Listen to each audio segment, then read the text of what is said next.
병원에서 블로그를 운영하고 계시다면 경쟁 병원의 신고로 보건소에서 연락이 온 경험 한 번쯤은 있으실 텐데요. 최근에 의료심의가 더욱 강화되어서 블로그 운영을 포기하시는 분들도 있고 어떤 방식으로 콘텐츠를 제작해야 하는지 어려움을 느끼는 분들이 정말 많은 것 같습니다. 최근 지방에서 미팅을 했을 때는 의료법에 대한 이해도가 부족해서 대부분의 블로그 게시글을 삭제하라는 연락을 받은 곳도 있습니다. 그래서 영상을 보시는 원장님들은 어떻게 하면 문제없이 블로그를 운영할 수 있는지 궁금하실 것 같은데요. 제가 전국적으로 크고 작은 병원에 마케팅 대행을 하면서 현재 어떤 부분이 가장 문제가 되고 있고 이에 따른 해결책은 무엇인지 전부 상세하게 말씀드리도록 하겠습니다.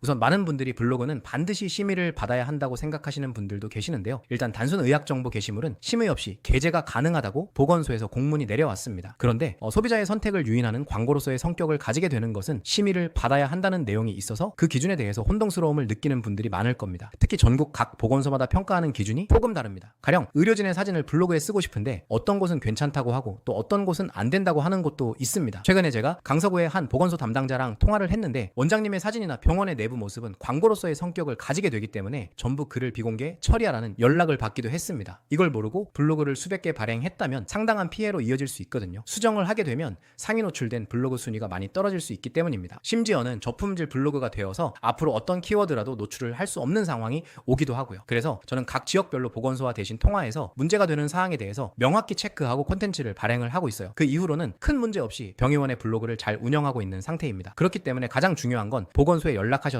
의료진의 사진을 사용해도 되는 건지 치료 전후 사진을 써도 문제는 없는 건지 명확히 확인하시는 게 중요하겠죠. 자, 그래서 첫 번째 해결책은 정보성 콘텐츠에 집중을 하는 겁니다. 의학정보 게시물은 심의를 받지 않아도 되기 때문에 환자의 니즈를 파악해서 콘텐츠를 만들어주시면 되고요. 근데 너무 지루한 의학정보만 올리게 된다면 환자의 마음을 쉽게 움직일 수가 없습니다. 그래서 콘텐츠를 만들 때는 치과 방문할 때 과잉진료 피하는 방법 이런 내용도 적절히 섞어준다면 환자들이 신뢰를 얻고 내원하게 될 가능성을 더욱 높일 수 있죠. 그리고 앞으로는 문장이나 표현 하나하나를 주의해 주셔야 하는데요. 무통마취를 쓰면 아프지 않습니다 보다는 도움이 될 수 있습니다 라고 표현하시는 게 안전하죠. 서울대 출신 의료진, 전국에서 찾아오는 병원 같은 문구도 신고가 들어올 수 있기 때문에 주의하셔야 합니다. 혹시라도 보건소에서 블로그를 비공개하라는 연락이 왔다면 바로 비공개하는 것보다 문제되는 부분만 수정해서 유지하는 것이 좋겠죠. 근데 보건소에서는 어떤 부분이 잘못됐는지 명확하게 짚어주지 않고 URL만 보내는 경우가 많기 때문에 이 부분은 담당자와 충분한 소통이 필요하겠습니다.